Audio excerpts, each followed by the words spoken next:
Welcome you all. पहले आज जो 7 जुलाई के हैं 3-4 फैक्ट्स देख लेते हैं जो करंट अफेयर में डेवलपमेंट हुआ है।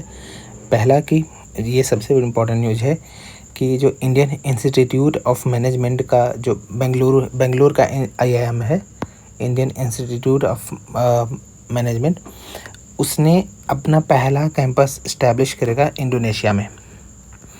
IIM बेंगलोर का इंडियन इंस्टीट्यूट ऑफ मैनेजमेंट का जो ओवरसी कैंपस है, जो विदेश में कैंपस है, वो स्थापित होगा इंडोनेशिया में। ये इंडियन एजुकेशन को या इंडियन जो एजुकेशनल ट्रेडिशन सिस्टम है उसको ग्लोबलाइज करने की दिशा में महत्वपूर्ण स्टेप है। जो भारत की शैक्षणिक परंपरा है और जो भारत का जो परंपरागत नॉलेज है उसको वैश्वीकृत बनाने का एक बहुत बड़ा कदम है। तो IIM इस्टेब्लिश करेगा अपना पहला ओवरसीज कैंपस इंडोनेशिया में। और दूसरी इम्पोर्टेंट न्यूज़ है कि PM मोदी को जो इंडोनेशिया का जो हाईएस्ट सिविलियन अवार्ड है, इंडोनेशिया का हाईएस्ट सिविलियन अवार्ड ये दिया गया है। इसका नाम है the Bintang Adipurna of Republic of Indonesia. Bintang Adipurna of Republic of Indonesia. Indonesia जल्द ही जो इंडिया का यूनिफाइड पेमेंट इंटरफेस है उसको इंटीग्रेट कर लेगा अपने जो वहाँ का इंडोनेशिया का पेमेंट सिस्टम है, मतलब इंडोनेशिया भी अपना लेगा अब UPI को।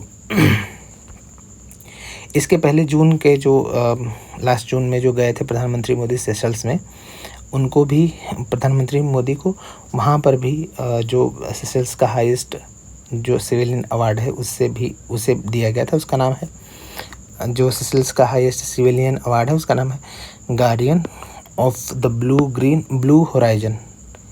Guardian of the blue horizon, ये सेशल्स का था। 7 जुलाई 1896 जो इंडियन सिनेमा की दृष्टि से बहुत इम्पोर्टेंट डे है ये 7 जुलाई। इसी दिन जो फ्रेंच सिनेमेटोग्राफर थे ल्यूमियरे ब्रदर्स, इन्होंने मोशन पिक्चर दिखाई थी, शॉर्ट फिल्में दिखाई थी। ल्यूमियरे ब्रदर्स ने 7 जुलाई 1896 को 6 शॉर्ट फिल्में दिखाए थे इन्होंने, मोशन पिक्चर। और ये दिखाया था वाटसन होटल बॉम्बे में। इसका टिकट लगा था 1 रुपये में, मतलब 1 रुपये खर्च पर पहली जो पिक्चर दिखाई गई थी शॉर्ट फिल्म। इसको टाइम्स ऑफ इंडिया ने लिखा था द वंडर ऑफ इंडिया उस टाइम पे।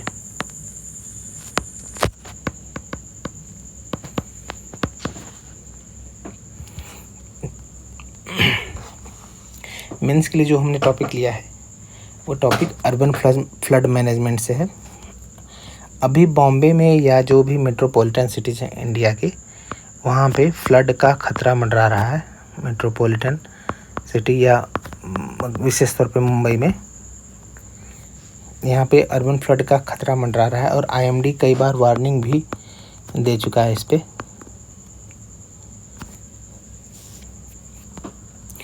2005 में जब यहाँ पे बाढ़ आई थी, मैं उस पर नहीं जा रहा हूँ कि क्या कारण है। 2005 में जब यहाँ पे बाढ़ आई थी मुंबई में, तो उसके बाद सीख लेते हुए जैसे पंपिंग स्टेशन स्थापित किए गए या जो एक तरीके से जो फोरकास्टिंग सिस्टम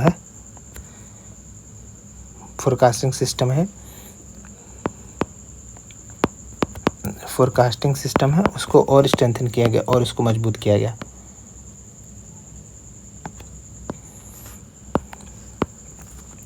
लेकिन फिर भी इससे बहुत बड़ा परिवर्तन नहीं हुआ। उसका कारण मुंबई के एक तो पहले तो लोकेशन है। मुंबई जो बसा हुआ है वो 7 द्वीपों पर है, 7 द्वीपों पर है ये। और इसी का कंस्ट्रक्शन करके इन्हीं द्वीपों को कॉजवे से जोड़ दिया गया। कॉजवेज मतलब CUSW, कॉजवे मतलब कि जैसे यहाँ पे अगर द्वीप है, ऐसे द्वीप हैं ऐसे, तो ऐसे रोड बना दी गई बीच से ऐसे। तो अब इसके आसपास शहर फैलता आ गया।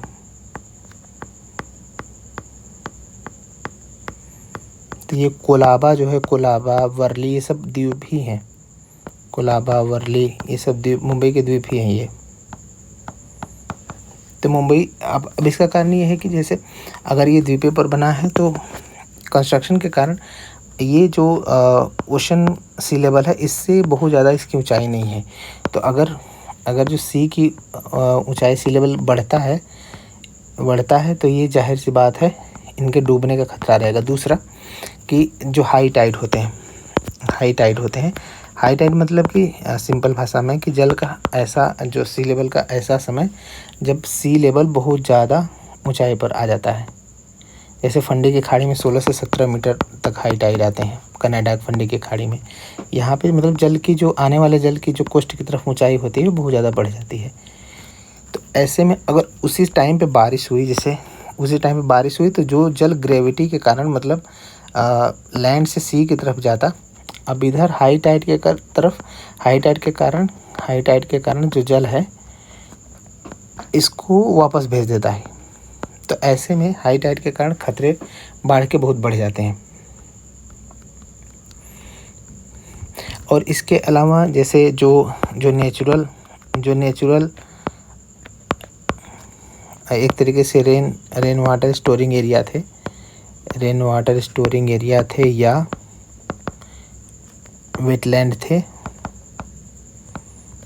अब ये कंस्ट्रक्शन के कारण कंस्ट्रक्शन के कारण अब ये एक तरीके से इंक्रोच हो गया उस पर। दूसरा जैसे साल्ट पैन होता था, साल्ट पैन मतलब कि इवन जो नमक के मैदान होते थे ये धीरे धीरे वेटलैंड या साल्ट पैन ये धीरे धीरे क्या करते थे कि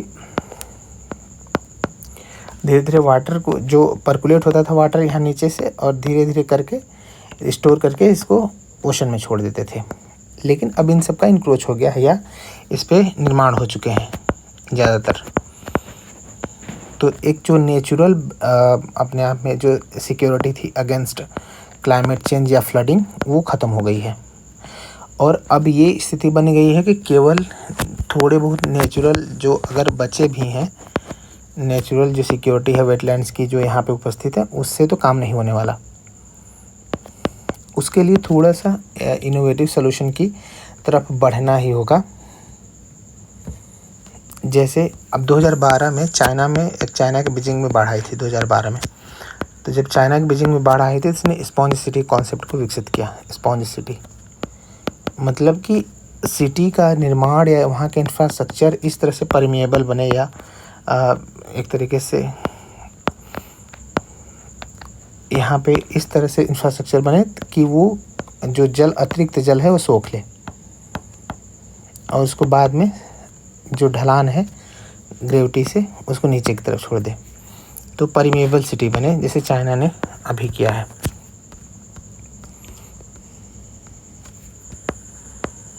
दूसरा जैसे एक कॉन्सेप्ट आया है वाटर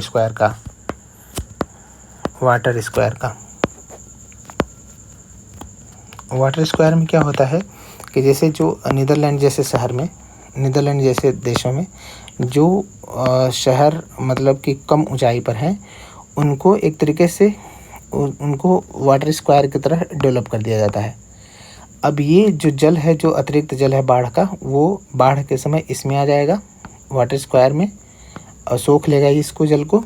और अगर जब इसमें जब नॉर्मल समय में जब जल भराव नहीं है तो इसको मनोरंजन गतिविधियों के लिए इस क्षेत्र को इस्तेमाल किया जा सकता है। मनोरंजन गतिविधियों के लिए इस क्षेत्र का इस्तेमाल किया जा सकता है। तो इस तरह से कुछ एक तरीके से ये इनोवेटिव सॉल्यूशन है। ज़्यादातर जो शहर एरिया में जो कंक्रीट के बने होते हैं और ये परमिएबल नहीं होते, मतलब ये ज़्यादातर छिद्रयुक्त नहीं होते। इससे क्या होता है या इनकी संरचना इस तरह से नहीं हो पाती। इससे ये होता है कि ऐसे क्षेत्र तुरंत वाटर को चैनलाइज कर देते हैं। अब क्योंकि चैनल इतना सफिशिएंट नहीं होता, पूरा वाटर एक जगह आ जाता है, चैनलाइज हो जाता है वाटर। अब इसकी जो चैनल मतलब एक तो जो नगर निगम है या नगर पालिकाएँ हैं सॉलिड वेस्ट मतलब इसमें इतना फंसा रहता है कि ये वाटर पूरा जा ही नहीं पाता, और जो वाटर आ रहा है उसकी तुलना में जो आउटलेट है, जाने का रास्ता, वो बहुत कम है। तो फिर ये शहर की बाढ़ जैसी स्थिति बन जाती है।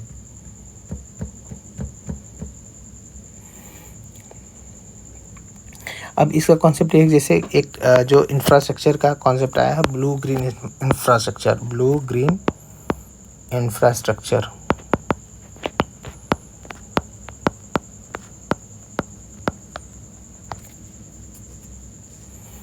इसमें क्या है कि मतलब कि वाटर जल निकासी को ध्यान में रखते हुए जल निकासी भी होगी। दूसरा कि ग्रीनरी को भी सपोर्ट किया जाएगा, ग्रीन जो शहर को उसको भी सपोर्ट किया जाएगा। तो इसके संयोजन से सस्टेनेबल इंफ्रास्ट्रक्चर बनेगा।